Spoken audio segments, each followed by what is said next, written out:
Shalom, shalom, shalom. Selamat pagi masyarakat iman yang dikasihi oleh Tuhan.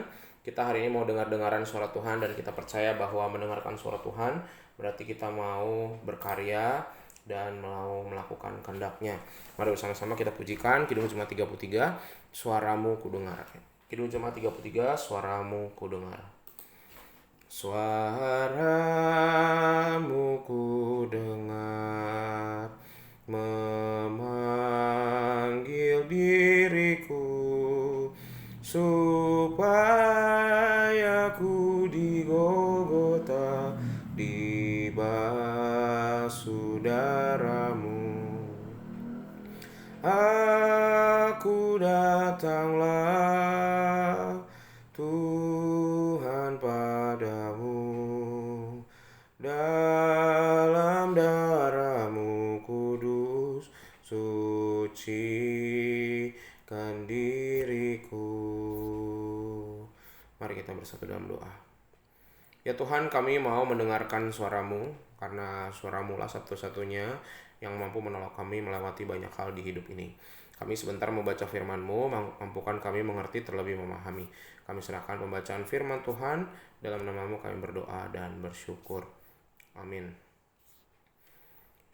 Bersama-sama kita buka Mazmur 114, Mazmur 114 ayat 1 sampai 8. Mazmur 114 ayat 1 sampai 8. Mazmur 114 ayat 1 sampai 8. Dengarkanlah sabda Tuhan. Pada waktu Israel keluar dari Mesir, kaum keturunan Yakub dari bangsa yang asing bahasanya, maka Yehuda menjadi tempat kudusnya, Israel wilayah kekuasaannya. Laut melihatnya lalu melarikan diri, sungai Yordan berbalik ke hulu. Gunung-gunung melompat-lompat seperti domba jantan dan bukit-bukit seperti anak domba. Ada apa hai laut sehingga engkau melarikan diri, hai sungai Yordan sehingga engkau berbalik ke hulu.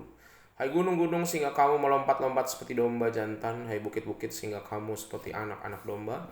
Gemetarlah hai bumi di hadapan Tuhan, di hadapan Allah Yakub, yang mengubah gunung batu menjadi kolam air dan batu yang keras menjadi mata air. Bapak saudara, ada banyak cara seseorang untuk merayakan peristiwa penting dalam hidup, misalnya dengan menengok ke belakang pada kejadian yang berujung pada peristiwa penting. Dan Mazmur 114 ini adalah Mazmur yang bisa dibilang Mazmur kenangan. Pemazmur mengajak kita menengok ke belakang untuk peristiwa pembebasan Israel dan perjalanan panjang di padang gurun. Dan kalau bicara soal sejarah, bicara soal umat Israel, pembebasan itu bukan hanya bicara soal laporan peperangan, siapa yang kalah, siapa yang menang, berapa banyak korbannya, berapa banyak yang didapatkan. Tetapi bicara soal bahasa-bahasa simbol yang memaparkan keajaiban Tuhan yang diucapkan dengan puitis.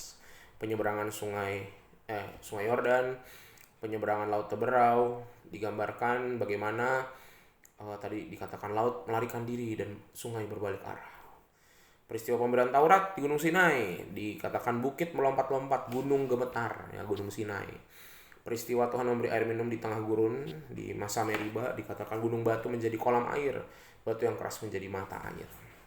Nah, gambaran-gambaran simbolik ini dimaksudkan bukan bicara soal batunya jenis apa atau secara seni peperangan itu dia pakai senjata apa, tetapi mau mengingat ulang bagaimana Tuhan yang dahsyat, Tuhan yang memelihara kita, Tuhan yang membangun kembali kita yang sudah hancur berantakan, membangun kembali kita yang sudah mentok dan gak punya jalan keluar, tapi jadi berani untuk bisa menatap ke masa depan. Dan kita bisa lihat bahwa Tuhan yang dahsyat tersebut tetap menyertai mereka. Kalau Mazmur ini digubah sebelum mereka masuk tanah perjanjian, maka ayat 7 merupakan penyataan iman bahwa bumi yang mereka pijak di tanah Kanaan akan tunduk kepada Allah. Nah Bapak Saudara ini kasih oleh Tuhan, Mazmur ini menjadi relate, menjadi nyambung, menjadi tepat dengan apa yang kita jalani, bahwa mungkin akhir-akhir ini kita sedang menantikan penyertaan Tuhan dan kita diajak untuk mengingat kalau perjuangan kita minggu ini kok kayaknya belum berbuah baik. Kita lihat apa yang sudah terjadi di masa lampau, pertolongan-pertolongan apa yang sudah Tuhan berikan, sehingga kalau yang dulu aja Tuhan tolong, yang sekarang masa sih enggak gitu ya. Sehingga kalau kita yakin dan percaya dan beriman, maka mari sama-sama kita melangkah dalam keberanian bahwa Tuhan lebih hebat dari segala sesuatu. Tuhan juga senantiasa menyertai kita melewati segala sesuatu. Kita serahkan hidup kita hari ini untuk boleh berjalan bersama dengan penyertaan Tuhan. Amin. Mari kita berdoa. Tuhan, terima kasih melalui firman-Mu kami belajar tentang Tuhan yang ajaib, yang ada di masa lalu, saat ini kami rasakan, dan kami mau beriman di masa mendatang. Tuhan juga akan memelihara setiap kami. Kami serahkan biarlah Tuhan hari ini kami mampu mengerti, terlebih memahami, untuk boleh melihat karya Tuhan yang ajaib hari demi hari. Tapi Tuhan menuntut kami untuk selalu beriman dulu, melangkah dulu, untuk bisa menggapai masa depan, hari depan yang penuh harapan.